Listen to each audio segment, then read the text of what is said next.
Now on to lighting. The first set of lights we have are the RE kits, and we have 3 kits, and each kit comes with 3 lights. Also included in the kits is an umbrella to diffuse light, gloves to handle the lights when they are hot, 2 green scrims to diffuse light, and 2 red scrims to diffuse light even more. The first step is to set up the stands. Don't do what I did here by unscrewing both of these knobs. Just unscrew the top one and it'll be easier to slide down and pull out the legs of the stand.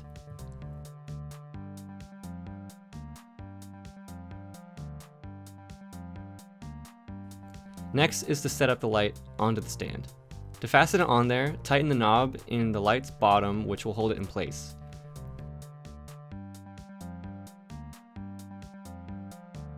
To attach the barn doors, turn that clip on the top of the light to the side so you can slide them on.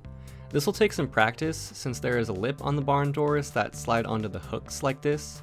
These hooks you see on the light are also where scrims can be slid into if you need to diffuse light. All you need to do is just turn the hook back so it clips onto the barn doors so they won't come off. Wrapping the cord when you are putting the lights back is a little tricky. You have to follow the memory of the cord, and usually it will go back and forth between wanting to go one way and the other.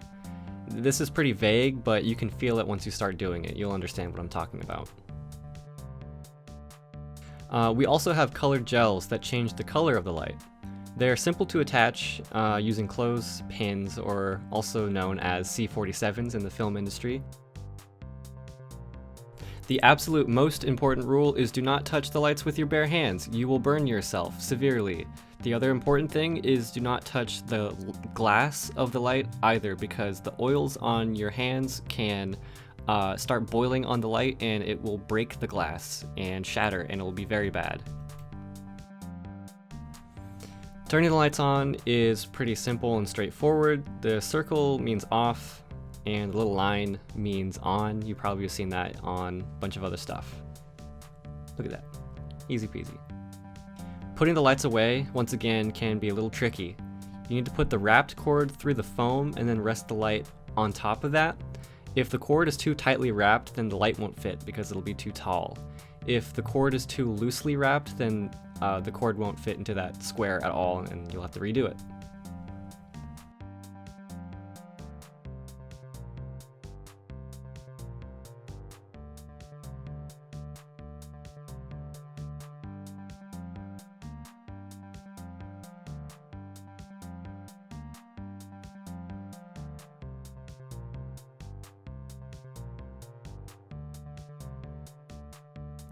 And then breaking the stand down is the reverse of setting it up, and then as you can see, all the extra stuff goes behind that foam backing, and then it's just a matter of closing it.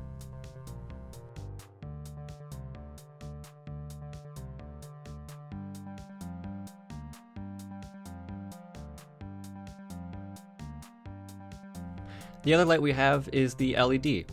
We only have one, but it can be very powerful. At the moment, it is only wall powered.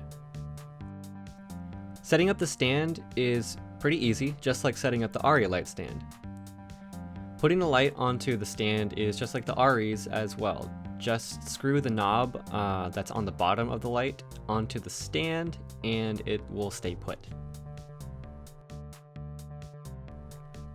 Once you have the light plugged in and powered on, you can change both the brightness and the color temperature of the light as well.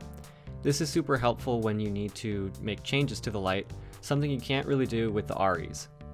Also, unlike the ARRI's, the LED doesn't get hot, so you don't have to worry about burning yourself by touching the light. Packing everything away is pretty simple, but the case the light goes into is a little old and torn up, so be careful when putting it back, just so nothing gets even more torn up. And like you see here, the power cord goes into the pocket on the side, super easy, so everything goes away. It's probably the simplest case that we have for our equipment. If you have any questions when using the equipment, please reach out to the UFO equipment manager, me, Conrad, for help or advice. Thanks for watching.